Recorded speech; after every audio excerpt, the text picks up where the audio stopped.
तो लॉ की डिग्री हाथ में आ गई है और अब आप पंजाब या हरियाणा में अपनी प्रैक्टिस शुरू करने को तैयार हैं। बहुत बढ़िया। पर एक सवाल मन में जरूर होगा कि अब आगे क्या। चलिए आज इसी सफर को समझते हैं, एक लॉ ग्रेजुएट से एक प्रैक्टिसिंग एडवोकेट बनने तक का सफर, और देखते हैं कि इसमें पंजाब और हरियाणा बार काउंसिल की क्या भूमिका है। तो हाँ, यही वो सवाल है जो हर लॉ ग्रेजुएट के दिमाग में घूमता है। डिग्री तो मिल गई, अब क्या? डिग्री मिलना तो बस पहला पड़ाव है, असली सफर तो अब शुरू होना है। तो आइए इसी सवाल का जवाब ढूंढते हैं और आपके करियर के अगले कदम का रास्ता साफ करते हैं। तो चलिए इस सफर की शुरुआत करते हैं। सबसे पहले आपको मिलना होगा bar council of Punjab and Haryana से। और ये कोई आम संस्था नहीं है, ये इस पूरे क्षेत्र में मतलब पंजाब और हरियाणा में लीगल प्रोफेशन की सबसे बड़ी नियामक संस्था है। हाँ, और ये समझना बहुत जरूरी है कि बार काउंसिल कोई प्राइवेट क्लब या सोसाइटी नहीं है। इसे वैधानिक निकाय या स्टैट्यूटरी बॉडी कहते हैं। इसका सीधा सा मतलब है कि इसे देश के कानून एडवोकेट्स एक्ट 1961 ने बनाया है, यानी इसके पास असली कानूनी ताकत है। अच्छा, तो यहाँ पर ना दो लेवल पर काम होता है। एक है टॉप लेवल पर पूरे देश के लिए बार काउंसिल ऑफ इंडिया, जिसे हम BCI भी कहते हैं। इनका काम है AIBA जैसा बड़ा एग्जाम करवाना, लीगल एजुकेशन के स्टैंडर्ड्स बनाना। और फिर आते हैं स्टेट लेवल पर, जैसे हमारी पंजाब और हरियाणा बार काउंसिल। इनका काम है नए वकीलों को एनरोल करना, अपने राज्य के रजिस्टर में शामिल करना और लोकल लेवल पर डिसिप्लिन बनाए रखना। मतलब दोनों मिलकर इस पूरे सिस्टम को चलाते हैं। और जरा इस आंकड़े पर गौर कीजिए, करीब 1.5 लाख वकील। ये कोई छोटा मोटा ग्रुप नहीं है। पंजाब और हरियाणा बार काउंसिल से लगभग 1.5 लाख वकील जुड़े हुए हैं। सोचिए जब आप इसका हिस्सा बनेंगे तो कितने बड़े और स्थापित प्रोफेशनल कम्युनिटी में शामिल हो जाएंगे। तो चलिए अब बात करते हैं सबसे पहले और सबसे जरूरी कदम की। करियर की शुरुआत करने के लिए आपको स्टेट बार काउंसिल में अपना नाम दर्ज करवाना होगा, यानी एनरोलमेंट। अब ये प्रोसेस ना काफी सीधा साधा है। देखिए, सबसे पहले तो आपके पास एक रिकग्नाइज्ड यूनिवर्सिटी से लॉ की डिग्री होनी चाहिए। फिर आप अपना application form state bar council में जमा करेंगे। वहां की एनरोलमेंट कमेटी आपके सारे पेपर्स की जांच पड़ताल करेगी और जब सब कुछ ठीक पाया जाएगा तो आपको मिलेगा एक प्रोविजनल सर्टिफिकेट ऑफ प्रैक्टिस। समझिए, ये प्रैक्टिस की दुनिया में आपका एंट्री पास है। तो प्रोविजनल सर्टिफिकेट तो मिल गया, लेकिन कहानी यहां खत्म नहीं होती। अब आती है अगली बड़ी चुनौती, ऑल इंडिया बार एग्जामिनेशन, या जिसे हम AIB कहते हैं। ये वो एग्जाम है जो आपके फाइनल प्रैक्टिस लाइसेंस का दरवाजा खोलेगा। और एक बात बिल्कुल साफ कर दें, AIB कोई ऑप्शनल एग्जाम नहीं है, ये कंपलसरी है। अगर भारत में कहीं भी वकालत करनी है तो ये एग्जाम पास करना ही पड़ेगा। इसके बिना कोई दूसरा रास्ता नहीं है।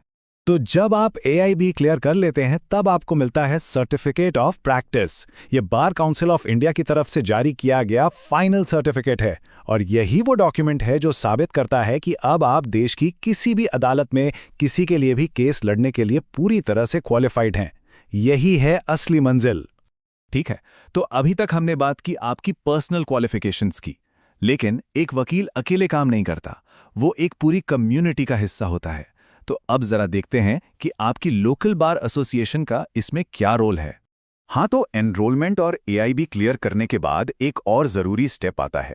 आपको उस लोकल बार एसोसिएशन का मेंबर बनना होता है जहां आप रेगुलरली प्रैक्टिस करने वाले हैं। और ये सिर्फ अच्छा रहेगा वाली बात नहीं है, ये एक जरूरत है, एक नियम है। जैसे इस स्लाइड को देखिए, ये दिखाता है कि ये लोकल बॉडीज कितनी ऑर्गेनाइज्ड होती हैं। ये असम बार एसोसिएशन के इलेक्शन रूल्स का एक हिस्सा है। आप देख सकते हैं कि इसमें इलेक्शन कराने के लिए रिटर्निंग ऑफिसर की नियुक्ति और उसकी क्वालिफिकेशन के लिए कितने साफ और पक्के नियम बनाए गए हैं। सब कुछ ताकि पूरी प्रक्रिया फेयर और ट्रांसपेरेंट रहे। अब आप सोच रहे होंगे कि बार एसोसिएशन ज्वाइन करने के फायदे क्या हैं। तो देखिए, ये सिर्फ जान पहचान बढ़ाने के लिए नहीं है। ये एसोसिएशन आपके अधिकारों की रक्षा करते हैं, प्रोफेशन में एक हाई स्टैंडर्ड मेंटेन करते हैं, अपने मेंबर्स के लिए वेलफेयर स्कीम्स लाते हैं, और हाँ, जरूरतमंद लोगों को मुफ्त कानूनी सलाह भी मुहैया कराते हैं।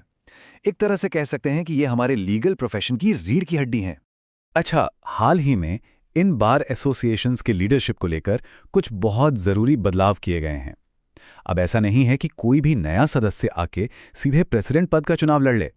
इन नए नियमों के हिसाब से पंजाब और हरियाणा में किसी भी बार एसोसिएशन का प्रेसिडेंट बनने के लिए आपके पास कम से कम 5 साल का प्रैक्टिस एक्सपीरियंस होना चाहिए।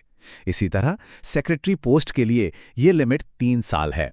इसका मकसद ये है कि लीडरशिप की बागडोर अनुभवी लोगों के हाथ में हो। और इन नियमों के पीछे की सोच क्या है?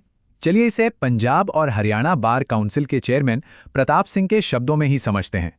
उनका कहना है कि इसका मकसद अनुभवी और मैच्योर मेंबर्स को आगे लाना है ताकि वो लीडरशिप संभालें और बार के प्रोफेशनल स्टैंडर्ड्स को और ऊपर ले जा सकें।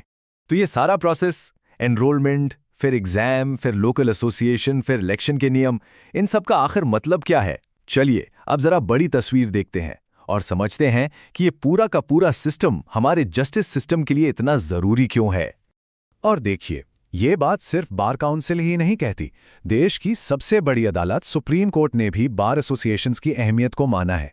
एक फैसले में सुप्रीम कोर्ट ने कहा कि ये एसोसिएशन सिर्फ न्याय दिलाने और वकीलों के हितों की रक्षा करने में ही मदद नहीं करते, बल्कि वकीलों के वेलफेयर के लिए बनी स्कीम्स को लागू करने में भी एक बहुत बड़ा रोल निभाते हैं। ये सिर्फ वकीलों का एक ग्रुप नहीं, बल्कि जस्टिस सिस्टम का एक बहुत जरूरी अंग है। और ये स्लाइड उसी अदालती फैसले का एक हिस्सा दिखा रही है। इससे साफ पता चलता है कि हमारी जुडिशरी भी इन ऑर्गेनाइजेशंस को कितना जरूरी मानती है। कोर्ट के मुताबिक वकीलों के वेलफेयर स्कीम्स को जमीन पर उतारने और हर एक वकील तक उसका फायदा पहुंचाने के लिए ये एसोसिएशंस बहुत ही ज्यादा महत्वपूर्ण है। तो एक लॉ ग्रेजुएट से लेकर एक अनुभवी लीडर बनने तक का ये पूरा सफर एक बहुत ही स्ट्रक्चर्ड तरीके से चलता है। और ये हमें एक बहुत बड़े सवाल पर लाकर खड़ा कर देता है। वकीलों को रेगुलेट करने और उन्हें सपोर्ट करने का ये जो पूरा ढांचा है, क्या ये वाकई समाज में हर एक इंसान के लिए बेहतर न्याय सुनिश्चित करता है? ये एक बहुत जरूरी सवाल है जिस पर हम सबको सोचना चाहिए।